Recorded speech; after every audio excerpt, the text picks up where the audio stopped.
again, folks, it's Barry with Barry's 8-track and classic car radio repair. And what else? We're demonstrating another completed converted unit. Kind of looking at the ass end of it at the moment, but this is out of a 66 T-Bird. It's an AM 8-track unit out of a 66 T-Bird. This one comes from Ken in Boise, Idaho. And just a quick rundown of what we've done on it. We've done a complete internal conversion on it, meaning that it will power up to 4 speakers now. It's got AM and FM. We've added FM to it.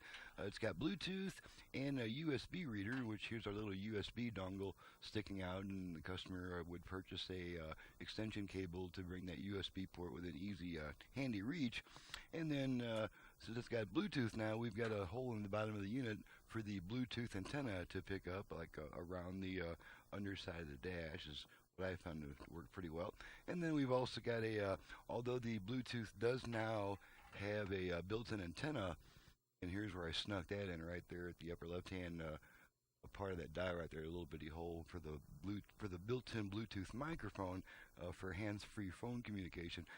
If the customer would rather use a microphone closer to his mouth, which would probably pick up be much better for clarity, and we've got a jack in the back for the external Bluetooth mic, which comes on a 9-foot cable. So here's our the harness for the conversion. Here's our aux input that usually comes with a conversion. We're going to go ahead and hook this puppy up and make sure everything works before we send her back to the customer. So just bear with me for a moment here. I got to find some antenna wires.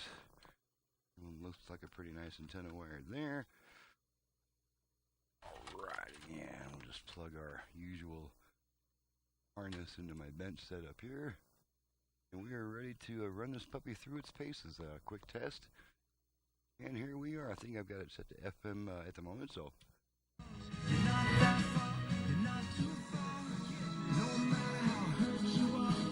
okay, and we're just going to run it up and down the FM dial and see how many FM stations we get.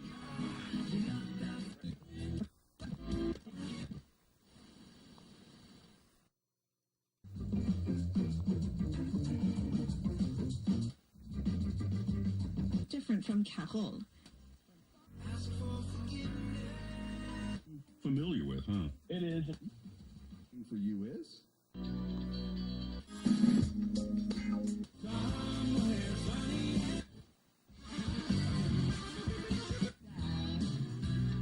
Job selling security alarms. 634-222. So now that you've chosen. There's about 15 so far. Winning customer service. When she's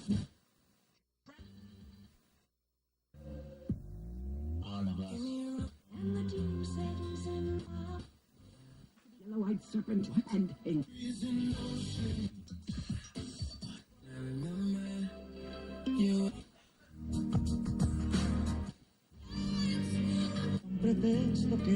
That includes college Guadalupe. Okay, it's about 28 FM stations, and we'll flip it over to AM real quick just to make sure that works. And the way to flip it to between AM and FM on this unit, since it does not have an existing AM FM switch, you should just turn it off and then turn it right back on in about half a second. So here you go, off, on. And there's our familiar AM interference rumble between stations, and should pick up something right about here.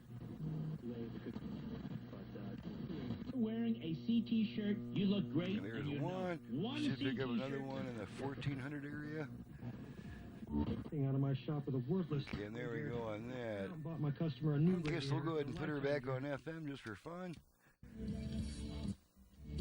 Okay, now we're going to demonstrate the virtual front-rear fader, because this was originally a 2-speaker radio. Now it's a 4-speaker radio. We still have our left-right balance control.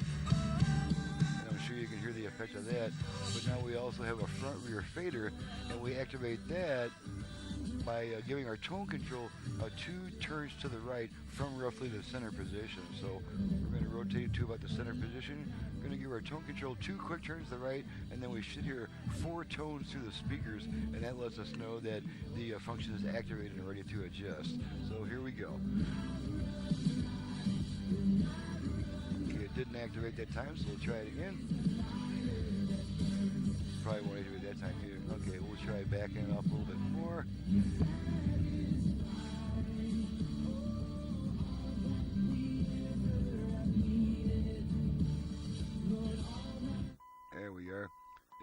little touchy on some units.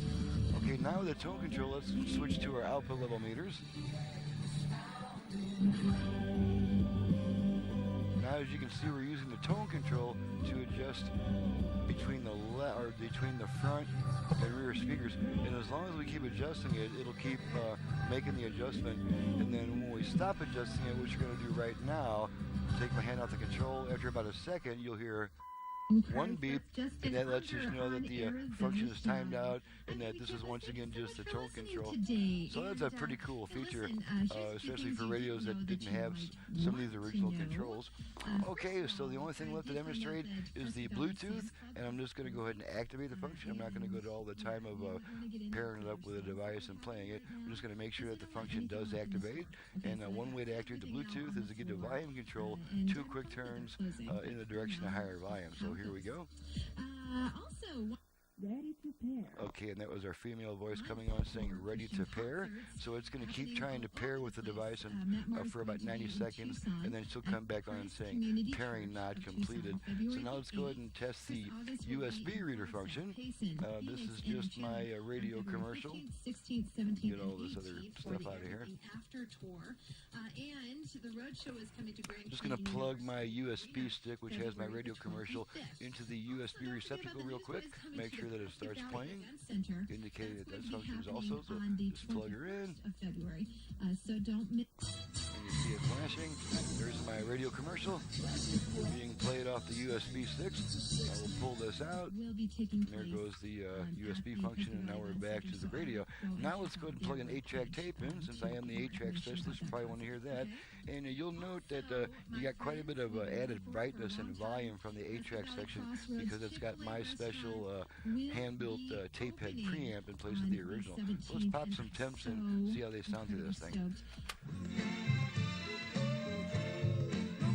And I could get it a lot louder and a lot brighter, but it gets to the point where it's kind of rough on the ears. So that right now I've got it kind of tamed down to be roughly equal to the radio. There's a pretty bright sounding track there.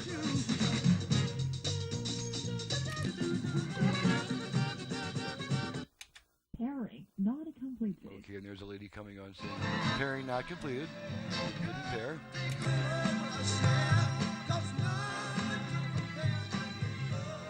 And we're switching through the various tracks of the Temptations tape right now. Okay, right now we're between songs, and we're going to crank it up, make sure there's no crosstalk between songs. Good adjustment there. But my life is incomplete listen, Father didn't know the meaning of work. I wanna go outside. When I look into your can fly like a bird. We're going to pull our tape out. Radio should come back on immediately, which it does. And the last thing to check is the line input. And I'm just going to feed a quick test tone into the aux jack to make sure it switches over. Radio will automatically switch to the aux function when there's audio on those jacks. So I just got to try to remember where I mounted them. Here they are. Okay, it's switching over. Now it's going to stay in aux mode. And there's a signal from the other side indicating that the aux mode is working properly. Now, after you finish using the aux function, there is a 20-second delay before the radio comes back on, and that's because of that Vox circuit that holds on to the aux signal longer than it really needs to, just to make sure it's not constantly switching back and forth between songs and during quieter music passages. So the radio should be coming back right about now. There's the radio coming back. Okay, all the functions have been fully tested. Everything is working properly, so I can get on out of here and get on to the next job, or maybe even pack this one for the customer. This is Barry with Barry's 8-track and classic car radio repair. Needless to say, if you have an 8-track, either for home or for car use and need a service and or a classic car AM radio that you would like to add FM and some of the modern features to, you can reach me directly at 928-533-9666. My website is in the description below. Thank you very much for watching and listening. We'll see you next time.